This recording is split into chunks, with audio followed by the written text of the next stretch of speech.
Hello friends, Suryansh school of economics YouTube channel पर आप सभी का स्वागत है। मैं हूं पुरुषोत्तम कुमार पाठक। आज के इस वीडियो में चर्चा प्रारंभ करने वाले हैं सहसंबंध की माप, मेजरमेंट ऑफ कोरिलेशन।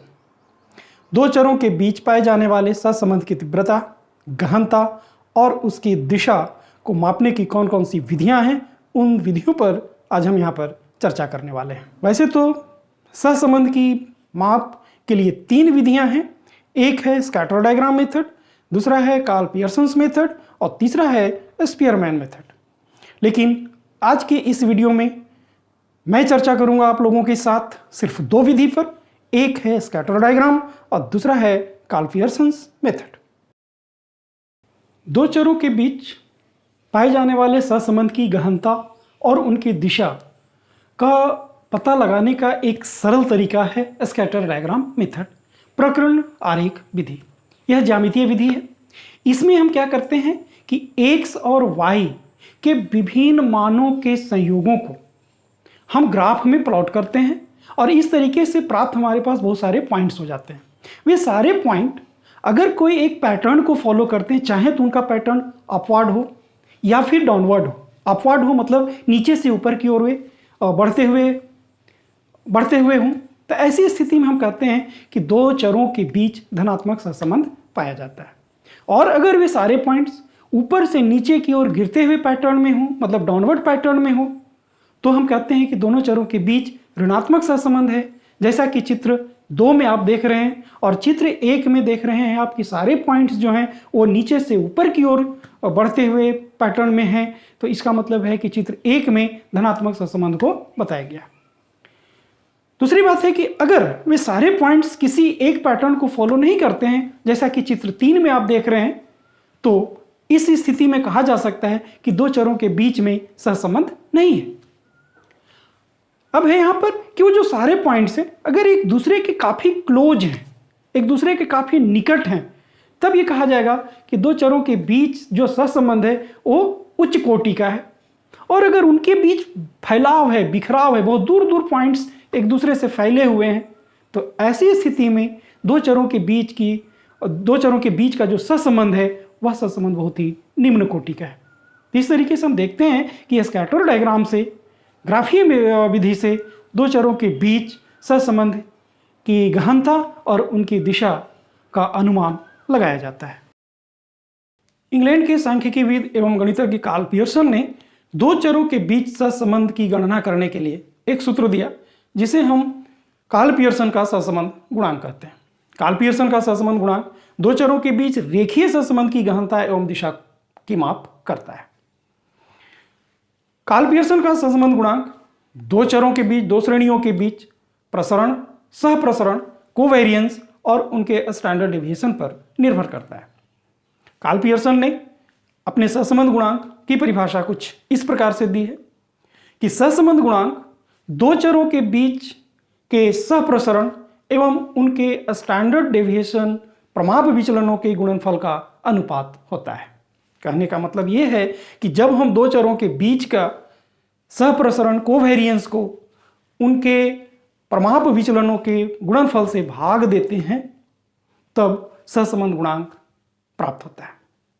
तो सूत्र के अनुसार सहसंबंध गुणांक बराबर होगा covariance between x and y divided by standard deviation of x into standard deviation of y।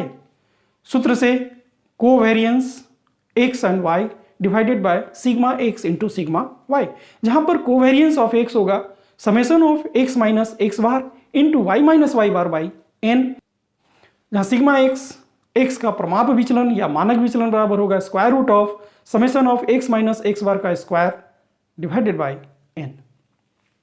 उसी प्रकार सिग्मा y का प्रमाप विचलन है और इसको हम लोग कैलकुलेट कर सकते हैं square root of summation of y minus y bar का whole square divided by n। अब हम लोग यहाँ पर देखते हैं कि कार्ल पियर्सन का सहसंबंध गुणांक की गणना हम कैसे करते हैं। इसके लिए तीन विधियां हैं। पहली विधि है वास्तविक माध्य विधि, दूसरी विधि है प्रत्यक्ष विधि और तीसरी विधि है कल्पित माध्य विधि। तो वास्तविक माध्य विधि में हमारे पास दो सूत्र होते हैं, जिसमें सूत्र नंबर 1 है r बराबर summation of x minus x bar into y minus y bar divided by n into sigma x into sigma y। जहां सिग्मा x का प्रमाप विचलन और सिग्मा y का प्रमाप विचलन है। इसका दूसरा सूत्र है R बराबर summation of x minus x bar into y minus y bar divided by square root of summation of x minus x bar का whole square into square root of summation of y minus y bar का whole square. दूसरी विधि है प्रत्यक्ष विधि। प्रत्यक्ष विधि में हम क्या करते हैं कि बिना डेविएशन निकाले ही कैलकुलेशन करते हैं। दो श्रेणियों के जो मान होते हैं उन मानों को लेकर हम कैलकुलेशन करते हैं। तो इसमें भी हमारे पास दो सूत्र प्रयोग में आते हैं, जिसमें सूत्र नंबर 3 है R बराबर summation of x y minus summation of x into summation of y divided by n. दूसरा divided by n by square root of sigma x square minus sigma x by n का whole square into summation of y square minus summation of y by n का whole square. एक सूत्र हो गया। सूत्र number 4 है, इसी का सिंप्लीफाइड रूप है, ये है n into sigma x y minus sigma x into sigma y divided by square root of n into sigma x square minus sigma x का whole square multiplied by square root of n sigma y square minus sigma y का whole square. अब हम लोग तीसरी विधि पर चर्चा करते हैं, कल्पित माध्य विधि। तो कल्पित माध्य विधि में जो डेविएशन लेते हैं वो कल्पित माध्य से लेते हैं। तो यहां पर हमको एक डिफाइन करना होगा dx बराबर x माइनस ax और dy बराबर y माइनस ay, जहां ax क्या है, x श्रेणी का कल्पित माध्य है और ay क्या है, y श्रेणी का कल्पित माध्य है। तो कल्पित माध्य विधि में भी हमारे पास दो सूत्र होते हैं। सूत्र नंबर 5 R बराबर sigma dx dy minus sigma dx into sigma dy by n divided by square root of sigma dx square minus sigma dx by n का whole square multiplied by square root of sigma dy square minus sigma dy by n का whole square. सूत्र number 6 जो इसी का simplified रूप है वह है n sigma dx dy minus sigma dx into sigma dy divided by square root of n sigma dx square minus sigma dx का whole square multiplied by square root of n sigma dy square minus sigma dy का whole square. सहसंबंध गुणांक r का मान -1 और 1 के बीच में vary करता है। अगर किसी विद्यार्थी का किसी प्रश्न में अगर r का मान वो ज्ञात कर रहा है और r का मान -1 से बियॉन्ड हो जा रहा है या फिर 1 के बाहर हो जा रहा है, तो इसका मतलब है कि उसके कैलकुलेशन में कहीं मिस्टेक है, कैलकुलेशन में मिस्टेक है। तो अब यहां पर हमें देखेंगे कि अगर 1 होगा r का मान तो उसका मतलब क्या है, अगर -1 होगा तो उसका मतलब क्या है। अगर r का मान +1 होता है तो इससे तात्पर्य यह है कि दो श्रेणियों के बीच, दो चरों के बीच जो सहसंबंध है वो पूर्णतया धनात्मक रेखीय सहसंबंध है। फिर से r का मान 1 होने पर दो चरों के बीच का सहसंबंध पूर्णतया रेखीय धनात्मक सहसंबंध होता है। r का मान -1 होगा तो इसका मतलब है कि दो चरों के बीच का सहसंबंध पूर्णतया ऋणात्मक सहसंबंध होगा, ऋणात्मक रेखीय सहसंबंध होगा।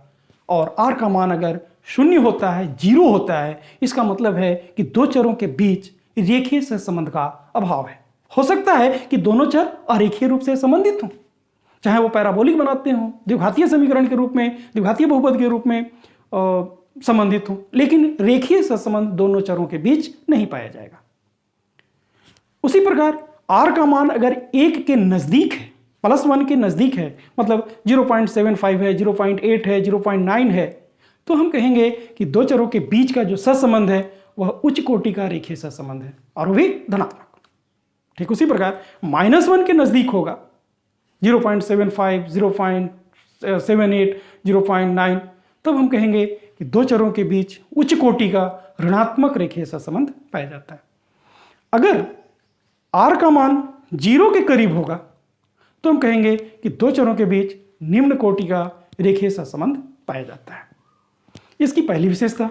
इसकी जो दूसरी विशेषता है वह है मूल बिंदु और पैमाने से ये स्वतंत्र होता है। कहने का मतलब है कि हमारे पास दो वैल्यूज, दो चर हैं, दो वेरिएबल्स हैं, उनकी वैल्यूज दिए हुए हैं x और y। यहाँ पर अगर हम एक अलग चर डिफाइन करें u और v कुछ इस प्रकार से कि u बराबर है x minus a by B और v बराबर है y minus C by D, जहाँ पर a और a जो है वो x का कल्पित माध्य है, कल्पित मान है, और c जो है वो y का कल्पित माध्य है, और b है वो x सीरीज का समापवर्तक है। उसी प्रकार d जो है सो y का समापवर्तक है। तो ऐसी परिस्थिति में अगर हम देखेंगे कि u और v के बीच में अगर सहसंबंध गुणांक निकालेंगे और x और y के बीच का सहसंबंध गुणांक निकालेंगे तो दोनों आपस में बराबर होगा। तो ये दो विशेषता है।